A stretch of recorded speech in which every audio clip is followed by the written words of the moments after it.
Assalamualaikum warahmatullahi wabarakatuh. Alhamdulillah, malam ini kita sudah banyak mendapat mutiara-mutiara yang sangat berharga yang baru saja disampaikan oleh Bang Haji Roma Irama.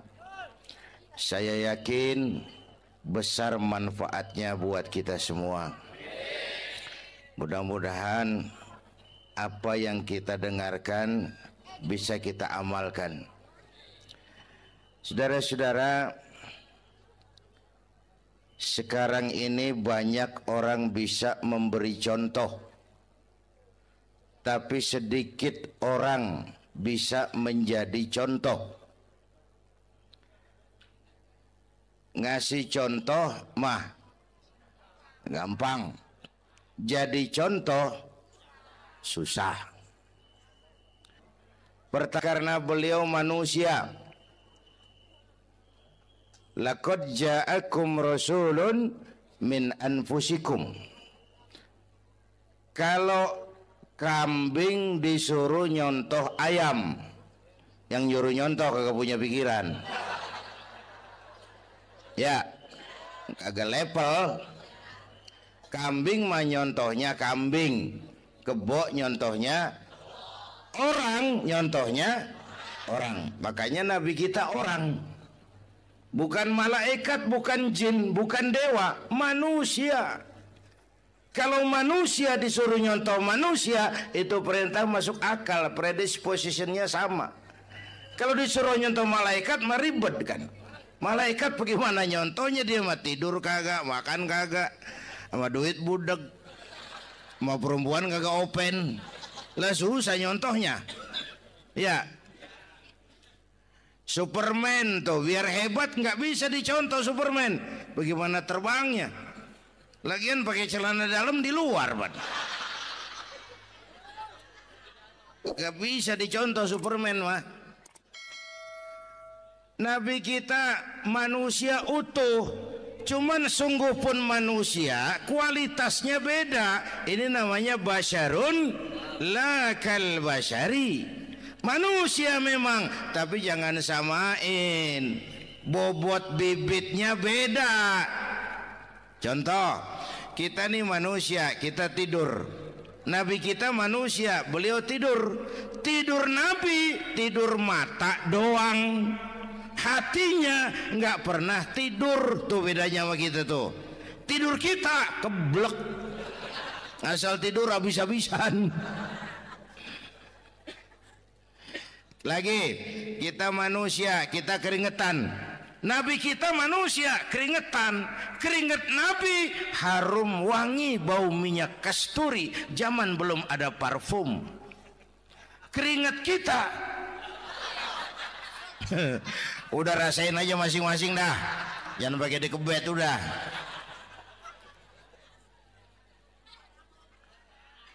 Contoh lagi, kita nih manusia nih, kita beludah nggak? Nabi kita manusia, beliau juga beludah. Ludah Nabi obat, ludah Nabi.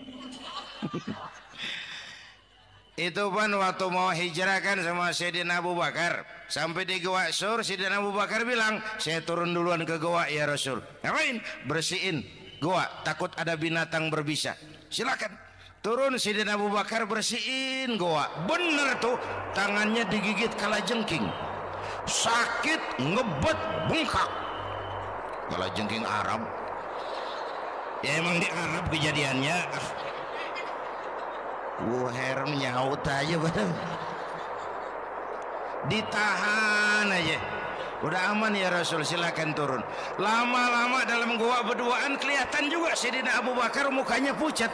Nabi tanya, "Ma balu kayak Abu Bakar?" Abu Bakar kenapa? Nggak apa-apa. Berat meninggalkan Mekah? Enggak. Malas hijrah ke Madinah? Enggak. Takut diubur-ubur Quraisy? Orang kata enggak, itu mah enggak. Lah kenapa muka kamu pucat? Tangan digigit kalajengking. Ngapa nggak ngomong dari tadi? saya nggak mau nyusahin Tuhan ya Rasul. Biar saya tahan, asal jangan nyusahin Tuhan. Jangan begitu kau. Sini tanganmu, diambil sama baginda Nabi. Bismillahirrahmanirrahim. Cuh, diludahin, ringkes, sembuh saat itu juga. Ludah Nabi. Pengen tahu kita yang ludahin, bengkak campur koreng.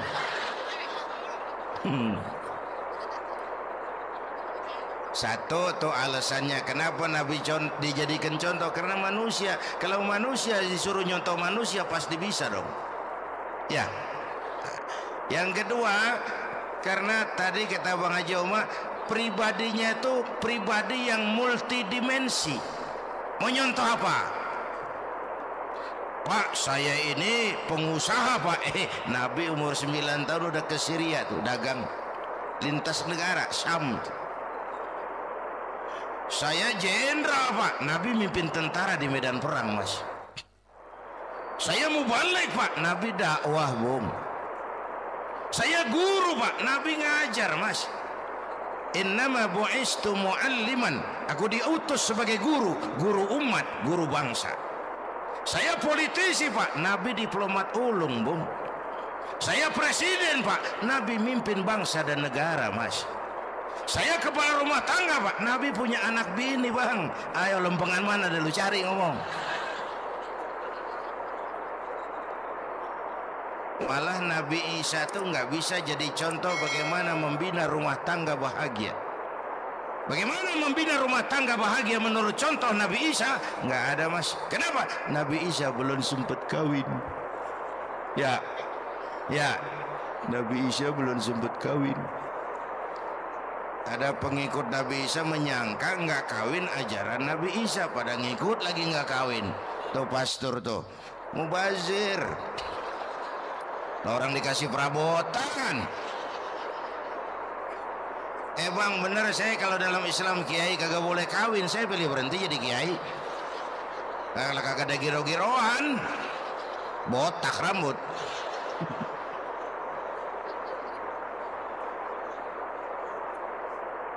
Makanya Bang Haji Omar cerita poligami saya girang banget tadi. Bukan yang ngomong ahlinya soalnya.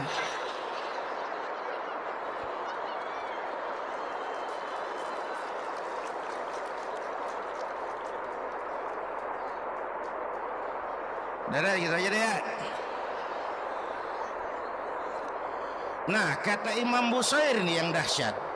Ka'annahu wa huwa fardun fi jalalatihi fi askarin hina talqahu wa fi hasham. Sepertinya kehebatan Rasulullah itu sama, baik sendiri maupun di tengah tentara. Artinya begini, orang hebat banyak, tapi yang hebat di mana-mana susah nyarinya. Baginda Rasul ini lagi duduk hebat, lagi jalan hebat, ada di pasar hebat, lagi di masjid hebat, di medan perang hebat, di depan anak-anak hebat, di mata musuhnya hebat, di depan sahabatnya hebat, di mata istrinya hebat, di mana-mana hebat. Lah susah jadi orang begini Bang. Ya kita mah hebat juga setempat. Di kantor hebat, sekantor orang diomelin. Di kantor, pulang ke rumah dikeplak sama bininya diem aja. Ini di depan bininya dia kagak hebat dia mah.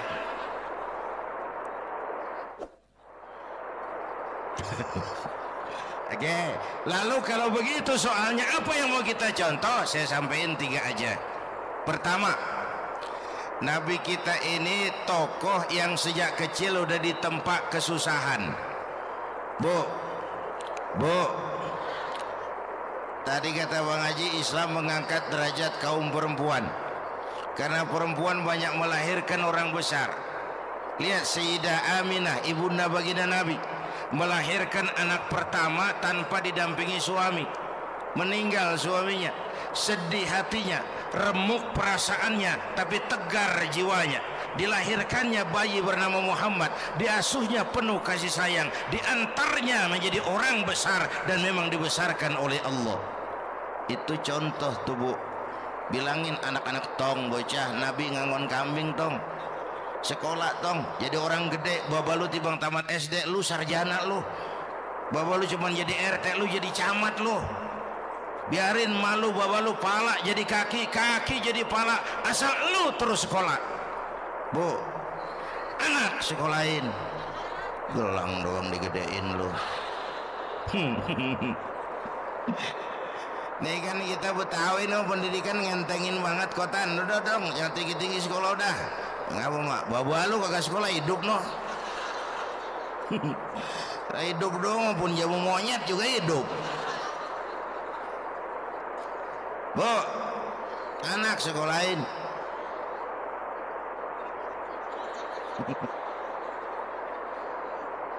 Mahatma Gandhi. Oh, kecilnya begeng, ceking, cacingan, liatim. Emaknya tuh, Gandhi sekolah nak, Gandhi belajar nak, Gandhi jadi orang besar nak. Kalau perlu belajar ke Inggris, biar Inggris menjajah kita. Nggak apa-apa kau sekolah ke Inggris, tapi jangan jadi Inggris nak. Jangan pacaran sama bule, jangan sentuh minuman keras. Gandhi jadi orang besar. Mahatma Gandhi tumbuh karena dorongan emak. Mak, udah yatim. James Watt,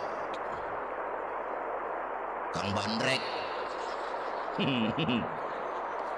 Emaknya tuh yang dorong tuh jadi orang besar. Belum lagi perempuan yang jadi besar. Di Indonesia ada Kartini, di Jawa Tengah ada Dewi Sartika, di Jawa Barat Dewi Sartika, di Bengkulu ada Fatmawati Soekarno, sang penjahit bendera merah putih. Di Aceh muncul Laksamana Malahayati, disusul kemudian oleh Cut Nyadin, baru kemudian muncul Cut Koko, Cut Meme, Cut, ya udah tak cut lain dah.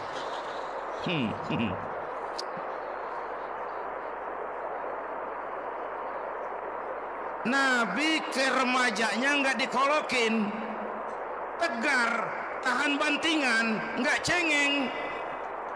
Pengen nih bang, kalau bahasa kita nih, bahasa Betawi nih, orang mah bang kalau udah biasa susah ketemu susah nggak kaget udah. Ya kita Betawi kan mah susah udah nukangin. Susah mulu. Saya santri nih biasa makan kangkung, datang ke rumah temen dikasih kangkung, makanan gue ini mat, dikasih daging ayam lah nambah, emang apa? Orang mah kalau biasa susah enak nggak kagetan. Saya santri biasa tidur di masjid, disuruh nginep di hotel lah pules nggak? Tapi yang biasa tidur di hotel suruh nginep di masjid encok. Makanya kemarin tuh waktu menteri-menteri baru dilantik tuh saya ngarepin tuh, mudah-mudahan nih menteri ini begitu dilantik bacaannya nawaitu sauma ghadin. Lu pada niat puasa dulu dah, entaran. Puasa kan bukan kagak boleh, nunda doang, nunda puasa mah. Tempe boleh maghrib, tahu boleh maghrib, air kelapa boleh maghrib. Lu menteri pada mau naik mobil mewah boleh ntar kalau ekonomi udah mendingan, rakyat udah pada legaan napasnya. Ya sebab apa? Itu duit buat mobil para menteri kan duit negara. Duit negara kan duit rakyat. Duit rakyat kan duit gue juga, itu ada di situ. Gue bayar pajak. Sayangnya kebanyakan pejabat kita asal dilantik aja bacaannya Allahumma lakasumtu, niat buka puasa. Orang buka puasa kan kemaruk, apa jadi gares? Ya. Bu, jadi benar Islam mengangkat harkat, derajat, martabat kaum perempuan. Kata Bang Haji Umar tadi, dengar nggak tuh? Waktu Nabi ditanya, ya Rasul, siapa yang paling harus saya taati di dunia? Ibumu. Setelah itu, ibumu. Setelah itu, ibumu, setelah itu bapakmu. Ibu 3 kali disebut, bapak. Coba pikirin, ibu 3, bapak 1. 1 bapak. Ini bagaimana ngitungnya, jadi kerok begini nih ngitung nih.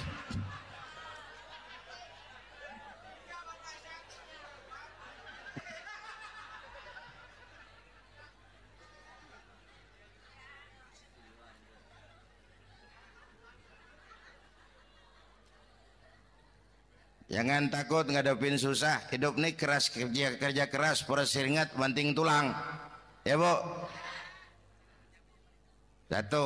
Yang kedua, contoh dari Nabi. Orang yang paling bersih hatinya Rasulullah. Orang yang paling baik akhlaknya Rasulullah.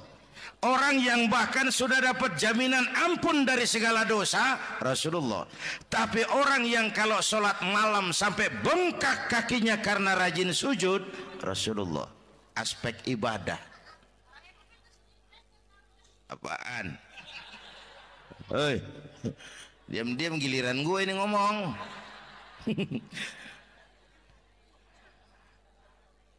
Lo ngomong lagi udah gue pulang. Canda neng. Udah gantian ya. Ya. Apaan urusan? Orang yang dosanya udah dapat jaminan ampun, kalau sholat malam bengkak kakinya karena rajin sujud.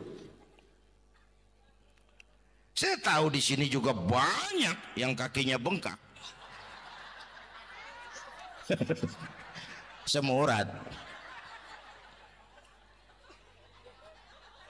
Oke. Kira-kira 3 minggu yang lalu saya menghadiri haul akbar Syekh Maulana Malik Ibrahim di Gresik, haul ke-609. Dari situ saya ke Surabaya ikut zikir sama keluarga besar Tarbiyatul Qulub. Waktu zikir saya terkejut, ada kalimat yang dibaca ratusan kali menyentak perasaan saya. Kalimatnya sederhana, kita apalah, yaitu kalimat ana Abdullah. Dibaca ratusan kali, ana Abdullah, ana Abdullah, ana Abdullah, ana Abdullah. Buat saya itu menyentak karena memperteguh komitmen, saya hamba Allah, saya hamba Allah. Ah, itu mah Pak Zainuddin kan biasa, itu mah kita semua juga hamba Allah. Betul. Ayo kita bikin luar biasa. Saya mau tanya, bapak, ibu hamba Allah apa bukan? 3 orang. Ibu hamba Allah apa bukan? Hamba Allah. Kata siapa? Nah, kata ibu sendiri. Kalau kata sendiri, pan namanya pan ngaku. Ya, orang ngaku mah boleh dong, tiba ngaku. Namanya juga ngaku. Cuman diakuin apa enggak, kita pan belum tahu. Ngaku mah murah, diakuin mahal. Ya, yang gampang dah. Ibu kenal sama Presiden SBY? Kenal. Presiden SBY kenal sama ibu? Lo ngaku lo. Ngaku.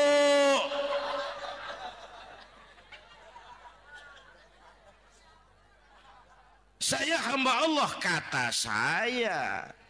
Berapa banyak orang mulutnya hamba Allah, perbuatannya menyatakan dia hamba dunia, hamba harta, hamba jabatan, hamba setan, budak nafsu. Nggak sesuai ucapan sama perbuatan. Yuk jadi hamba Allah yang beneran. Jangan separuh-separuh, kita mapan asal sakit mah hamba Allah. Ya Allah, ya Allah, lagi sakit. Sehat ya dikit, keder. Nyari masjid nggak ketemu.